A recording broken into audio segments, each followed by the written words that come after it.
অবশেষে অপেক্ষার পালা শেষ হতে যাচ্ছে অ্যাপেল প্রেমীদের। সেপ্টেম্বরের 13 তারিখে রিলিজ করতে যাচ্ছে আইফোন 15 সিরিজ। এই সিরিজের 4টি ফোনকে আমরা দেখতে পাবো: আইফোন 15, 15 প্লাস, 15 প্রো এবং 15 প্রো ম্যাক্স। তো এই ভিডিওতে কথা বলবো আইফোন 15কে নিয়ে। ইতিমধ্যে আইফোন 15-এর র্যান্ডার ইমেজ এবং বেশ কিছু কনফার্ম স্পেক লিক হয়েছে। সো সেগুলো নিয়ে কথা হবে আজকের ভিডিওতে। আপনাদের সাথে আছি আমি মিথুন। এবারে চলুন ভিডিওটি শুরু করা যাক। প্রথমেই কথা বলা যাক ডিজাইন নিয়ে। আইফোন 14-এর মতোই সিমিলার ডিজাইন হবে আইফোন 15-এর। অ্যাপেল এই প্রথমবারের মতো আইফোন 15-এ যুক্ত করতে যাচ্ছে টাইটানিয়াম, যেটা স্টিলনেস স্টিল থেকে অনেক বেশি ডিউরেবল ও হালকা।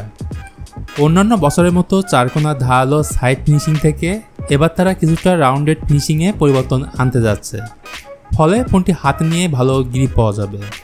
মজার ব্যাপার হচ্ছে ডাইনামিক আইল্যান্ড আইফোন 15 সিরিজের প্রতিটি মডেলেই থাকছে, সুতরাং বোঝা যাচ্ছে আইফোন থেকে চিরতরে বিদায় নিচ্ছে নস। আর আইফোন 15 সিরিজের সব থেকে আলোচিত বিষয়টি হচ্ছে টাইপ সি পোর্ট, অর্থাৎ লাইটনিং পোর্টকে সরিয়ে ইউএসবি টাইপ সি পোর্ট যুক্ত করতে যাচ্ছে। আর সাইলেন্ট বাটনের পরিবর্তে আইফোন 15-এ যুক্ত হতে যাচ্ছে অ্যাকশন বাটন। এবার চলুন ক্যামেরা সেকশন নিয়ে কথা বলা যাক। প্রতি বছরের মতো এবছরেও ক্যামেরা সেকশনে থাকবে বিশাল পরিবর্তন। ধারণা করা হচ্ছে আগের বছরের ক্যামেরা লেন্স থেকে এবছরের ক্যামেরা লেন্স অনেক বড় হবে, যার মধ্যে থাকবে 48 মেগাপিক্সেলের ক্যামেরা। সো অনুমান করে বলা যাচ্ছে আগের থেকে এবছরের ক্যামেরা পারফরমেন্স অনেক বেশি বেটার হবে।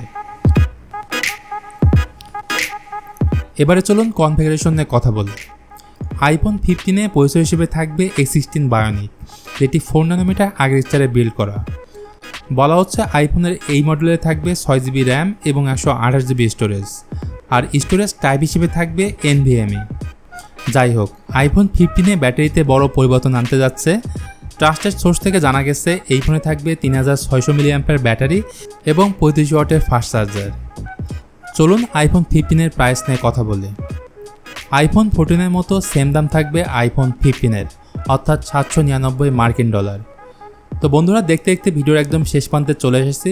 ভিডিওটি ভালো লাগলে please hit the like button, share করতে পারেন বন্ধুদের সাথে। আজকের মতো আমি মিথুন এখানে বিদায় নিচ্ছি। দেখা হবে পরবর্তী ভিডিওতে।